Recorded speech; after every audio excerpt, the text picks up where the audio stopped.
Elite Group vari Ixora 2.5, 3 and 3.5 BHK ultra luxurious apartments JNTU Hyderabad. మరిన్ని వివరాలకి ఈ కింద నంబర్ని సంప్రదించండి. అమరావతి ఈ క్యాపిటల్ కట్టే కార్యక్రమంలో పాల్గొనడం అనేది ఒక అదృష్టం. క్యాపిటల్ అనేది ఒక రాష్ట్రానికి చరిత్రలో ఒక్కసారే వస్తుంది. అటువంటి చరిత్రని జనరల్గా కూడా ఒక ప్రజలని ఒక ప్రాంతానికి చెందిన ప్రజల డెస్టినీని మార్చే అవకాశం కూడా కొంతమందికే వస్తుంది. అలాంటి తెలుగు ప్రజల డెస్టినీని మార్చే అవకాశం శ్రీ నారా చంద్రబాబు నాయుడు గారికి 2 సార్లు వచ్చింది.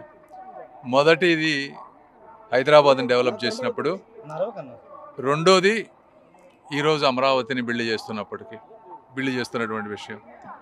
సో ఈ విధంగా చరిత్ర తిరగరాసేటువంటి అవకాశం వచ్చిన చంద్రబాబు నాయుడు గారికి ఆ ప్రాంతపు ఎంపీగా ఉండటం కూడా నేను కూడా అదృష్టంగా భావిస్తూ ఉన్నాను. ఇది ఒక మంచి పండగ వాతావరణం. తెలుగు ప్రజలందరూ కూడా గర్వపడే విధంగా, తెలుగు జాతి తలెత్తుకొని తిరిగే విధంగా, ప్రపంచం మన వైపు చూసే విధంగా ఈ క్యాపిటల్ నిర్మాణం జరగబోతూ ఉంది. కాబట్టి అద్భుతంగాను ఆనందంగాను ఉంది. Thank you. ఎన్నికల ప్రచారానికి వచ్చిన మీకు ఒక కామెంట్ చేశారు, ఒక సవాల్ కూడా ఇచ్చారు. ఎవరు? మీరు సార్, మీరు కూడా ప్రాంతాల్లో పర్యటించినప్పుడు ఎలక్షన్ అప్పుడు ఇది మళ్ళీ తిరిగి అమరావతి రాబోతే నేను పేరు మార్చుకుంటే ఏదో కామెంట్ చేశారు సార్.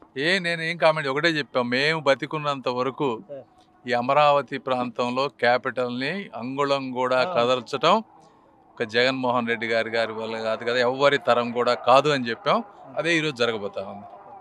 కేంద్ర మంత్రిగా మీరు ఇంకా ఎలాంటి నిధులు, అమరావతి నిధుల విషయంలో కేంద్రం ఏ విధంగా సంప్రదింపులు జరిపారు? ఇప్పటివరకే ఏ ప్రాంతానికి రానటువంటి నిధులు ఈరోజు అమరావతి ప్రాంతానికి వచ్చినాయి, ఏ ప్రాంతానికి కూడా.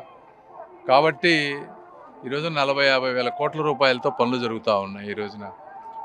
కాబట్టి ముందు ఇవన్నీ మొదలైన తర్వాత ఎక్కడెక్కడ అవసరమో ప్రతి ప్రాజెక్టులు ఇవేంటంటే ఫ్లాష్ హెడ్లైన్లో ఉండే అమౌంట్స్ వేరు, ప్రాజెక్ట్స్ చాలా ఉంటాయి. అంటే ఇప్పుడు సపోజ్ పోస్టల్ ఆఫీస్ నా దగ్గరే ఉంది, 80 కోట్లతోటి పోస్టల్ రీజనల్ సెంటర్ కడుతూ ఉన్నాం. ఇట్లా చిన్న చిన్న గవర్నమెంట్ కూడా అన్నీ కూడా కోఆర్డినేట్ చేసుకుంటే చాలా డబ్బులు వస్తాయి. అవన్నీ మేము సైలెంట్గా ఎలా చేయాలో అలా చేసుకుంటూ వస్తాం. మరిన్ని వీడియోస్ కోసం ఛానల్ ని సబ్స్క్రైబ్ చేయండి. లేటెస్ట్ అప్డేట్స్ కోసం వాట్సాప్ ఛానల్ ని ఫాలో అవ్వండి. ఆ లింక్ డిస్క్రిప్షన్ లో ఉంది.